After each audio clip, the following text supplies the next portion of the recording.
Hey Cali gang, what it do? Alright, so today we're gonna be getting into a JD delay video. Alright, I recently came across his channel like for a little minute now. But yeah, he's talking about school shootings in prison. Okay.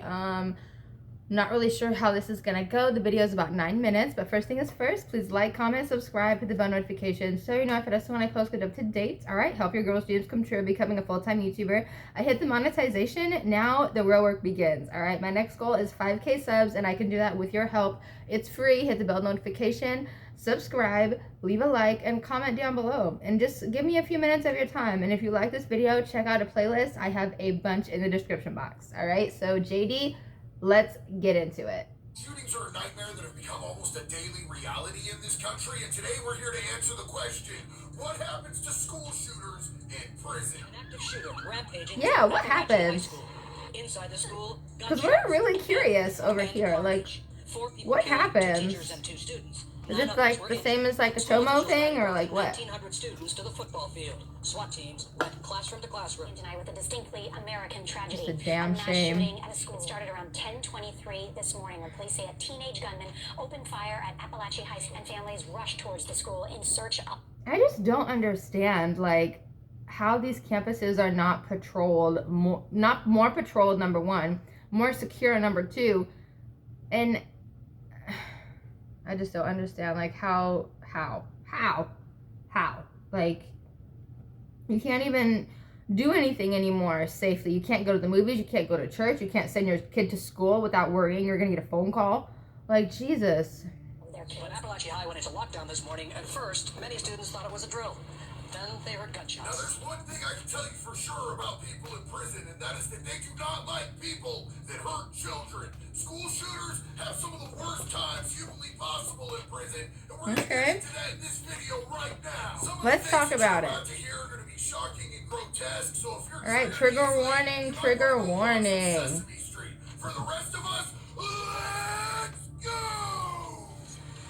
Alright, JD, freaking Goosebump City, okay? Like, every time his intro, it gives me goosebumps. Alright, so let's get right into this. We all know that everybody who's in prison did some bad stuff, right? But in prison, there is a hierarchy, and people who hurt children are at the absolute bottom of that barrel. Whether you be a pedophile or someone who hurt or killed a child, you are going to be absolutely hated by other inmates. But somebody who goes in and indiscriminately mass starts shooting innocent children, even if you happen to be another child, we are going to have major issues with you. And if inmates find a way to physically get access to a school shooter, they are going to use the most brutal methods at their disposal to be able I'm to sure take they care of are. them. So let's talk about what some of those methods are. Ooh. First off, you have weapons. You have your standard shanks, your pokers, you have your bone crushers, which are basically just like machetes. Oftentimes they're made out of lawnmower blades. If they have access to the landscaping equipment, they'll stab you. Y'all, did you see how rusty that knife was? That's so, oh my god. Okay, so getting stabbed or shanked or whatever, and then like you have to worry about infection too. Like, oh my gosh. Slash you, slice, and dice you. Then you've got your standard bludgeoning items like a lock and a sock, a fist pack, or just taking your skull and connecting it with cement as many times as humanly possible. It's all very basic, but it gets great results. Then you've got biological weapons, and these ones scare me the most out of them all. I don't know, maybe it's just me, but like a dude running up with a syringe full of AIDS blood and sticking me and pushing it in, that sounds terrible to me. Also doo-doo, bro. Real life doo-doo. Ew! And piss, people use this as weapons in prison. Whether they just dip their shank in it and then stab you in the neck, or whether they mix it up in a cup and throw it in your face. Ew! That's absolutely nasty. And also, and I do not agree with this one in any way, shape, Oh, or God. form, but we also have the sexual assault, man. Whether it be sticking a broomstick up somebody's ass, or if a lifer decides that he wants to take one of these little school shooters and turn him into his punk and make him a butthole pincushion, that absolutely does happen in prison, and nobody cares if you're a school shooter. Ain't nobody gonna come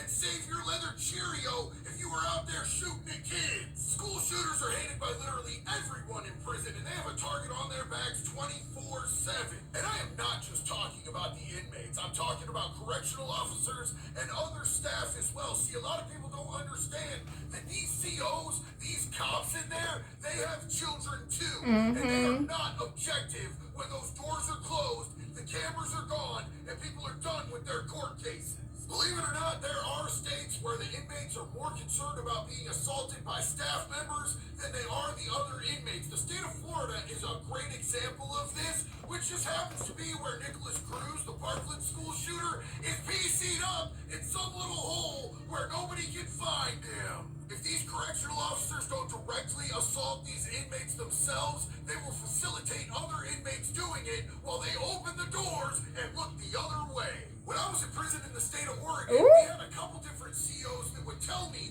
when a pedophile... Hold the phone. So there's prison justice too? Like there's street justice?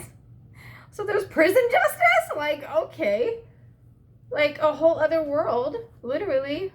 ...land on my block, they would open the doors, and if the chomo tried to come out and snitch on me, they would tell that chomo, "You fell down! Do you understand me?" The other thing you need to understand about prison is that you are never going to hear a lot of the stuff that happens within inside those walls and inside those cells. It is not in the prison's best interest to make it look like prisons are a violent, out-of-control place. They are very meticulous with the information that they let get out into the media. Most of the time when you hear about a high-profile inmate getting attacked, it's because the inmate themselves leaked the information or because they had to be rushed to an outside hospital or a facility, and then they can't keep that quiet from the media. And the overwhelming majority of prison assaults are never even reported to staff because people in there know if you snitch, you are going to get it 10 times worse when you get back to your cell block. Now, all of that said, prison does have protective, preventative measures for people that are high-profile inmates, and school shooters are always going to be high-profile inmates. Here's an educational clip sent out to Department of Corrections staff to help them understand and define the criteria for people who need special housing and protective custody, done by a warden who looks like he needs his hard drive checked. Identifying, classifying, and segregating special management inmates. Sir. Individuals in categories that should be classified as special management may include protective custody or court-imposed segregation inmates, inmates exhibiting mental health concern. Homeboy looks like a teacher. Oh my goodness, I can't.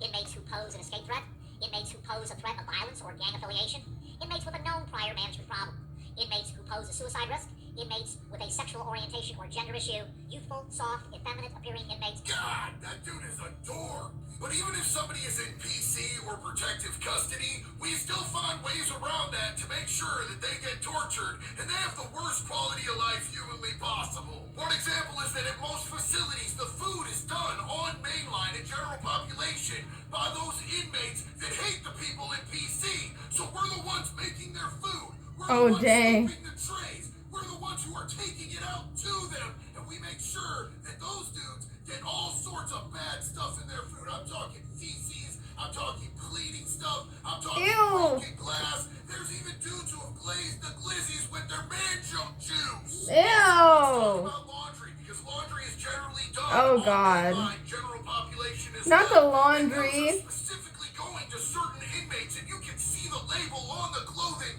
and know exactly who it's going to.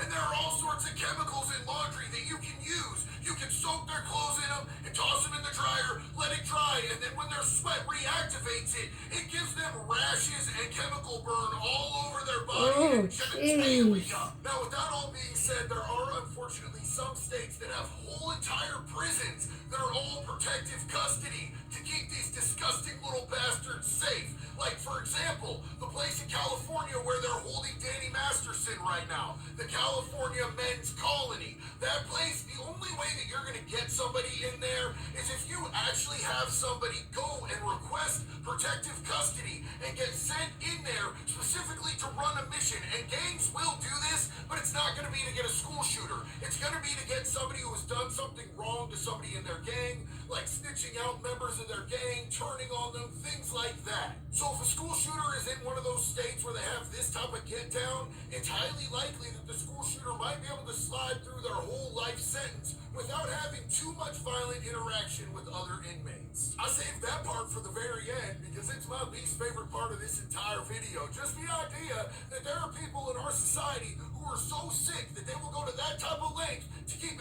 absolute monsters safe. It makes me sad. Disgusting. But now you guys have a full education as to what happens to school shooters behind the walls where nobody can see what's going on, and you didn't even have to go in there to find it out. I just want to remind you guys once again, ain't nothing cool about going to prison. It just means you're doing scumbag shit in your community, and it means that you were sloppy enough to get caught. It doesn't make you gangster, it doesn't make you a man, and it definitely does not make you tough. There are a lot of ladies No, it does not. who get by just fine. So stay out here, stay on your grind, take care of your family. I love each and every one of you. Until the next one, be good or be good at it, baby. I'm out. Y'all, that is crazy, but it really makes you think. And I was genuinely curious, like, do they get the same treatment as chomos? Like, is it the same as when someone hurts a woman? Like, what was it? You know what I mean? But yeah, let me know what you guys think. I do not feel sorry for anyone that hurts women or children or anything like that. You know, if you did the time, if you did the crime, do the time, accept your fate. All right, just like with Diddy, like, stop trying to get appeals. Like, just sit there. All right, take a minute, sit there, think about everything you've done over these past literally 30 plus years. All right, but let me know what you guys think. All right, please like, comment, subscribe, hit the bell notification so you know if I when I post. Get up to date. Bye, guys.